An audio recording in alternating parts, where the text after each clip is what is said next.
Welcome to 4 Things, a series where we're going to look at, that's right, you guessed it, 4 things in one topic, about video games. On this week's episode I present to you 4 games that will define this generation. Number 1, Detroit Become Human. David Cage is regarded by many to be a pretentious wannabe filmmaker, and to a degree those people are correct. But really you can't take anything away from the man because he pioneered the way in which interactive stories are told. It's something that he toyed with in Fahrenheit and Indigo Prophecy in the early noughties, and fully realised with the universally acclaimed Heavy Rain. Beyond Two Souls tried to build on this formula but somewhat fell by the wayside. But you only win some and you only lose some. It appears that Detroit will use many issues regarding AI at the forefront of its narrative, and with the success of TV series like Humans and the indie hit movie Ex Machina, it's clear that people are all for this type of narrative. By pairing interest in storytelling with influence picked out of successful Telltale games and hopefully Until Dawn, David Cage has the toolset to define interactive storytelling once again. All of the ingredients are in his mixing bowl, and I'm more than happy for him to take his time baking it. Number 2, Crackdown.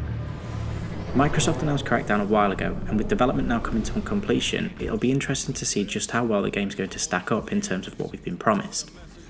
Whilst competitive arena and open world shooters are nothing new or exciting, it's the technology behind Crackdown that could be truly defining for video games. Microsoft are putting the full force of its Azure cloud computing behind Crackdown, claiming it will manage the bulk of the workload and allow for fully rendered and destructible levels, and the trick being, your console's not going to break a sweat. Since the turn of the generation, Microsoft and the Xbox team have been claiming that the power of the cloud would make the onboard computing power of the machine redundant, and it's nearly time for its grand unveiling.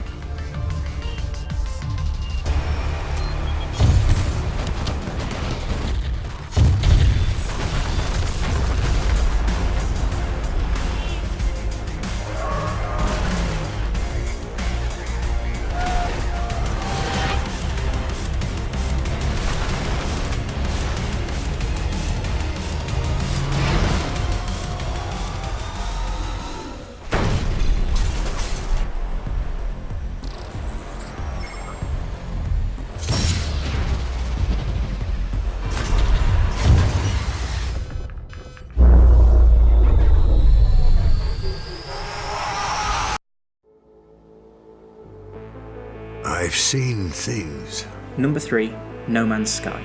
A few things before.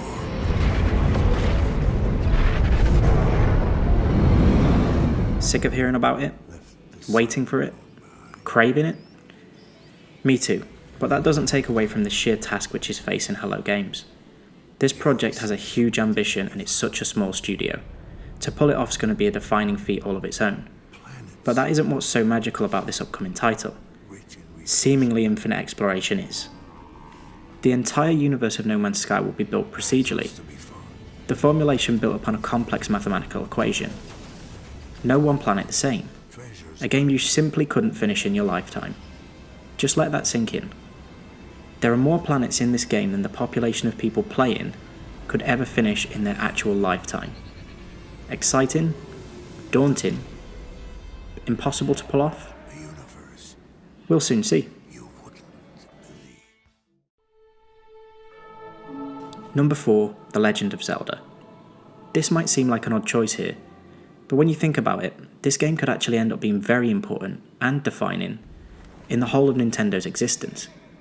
With the NX shrouded in mystery and Zelda being delayed back from 2015, you have to think it'll be so it can have a double life on the Wii U and the NX, much like Twilight Princess did on the GameCube and Wii.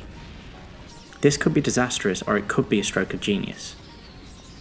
The company have already promised Wii owners that they're going to get Zelda, and a core Zelda title at that, and they can't pull out of it now. But there's also tons of Zelda fans, myself included, who just don't have a reason to own a Wii U. And even the power of the little green-hatted fairy boy isn't enough to bring me on board. That said, if it's an NX launch title, along with some other key franchises, it'd certainly tempt me to open the purse strings. Thanks for joining me for this video, and if you enjoyed it, please hit the like and subscribe button, and stay tuned for more videos from GamePlug.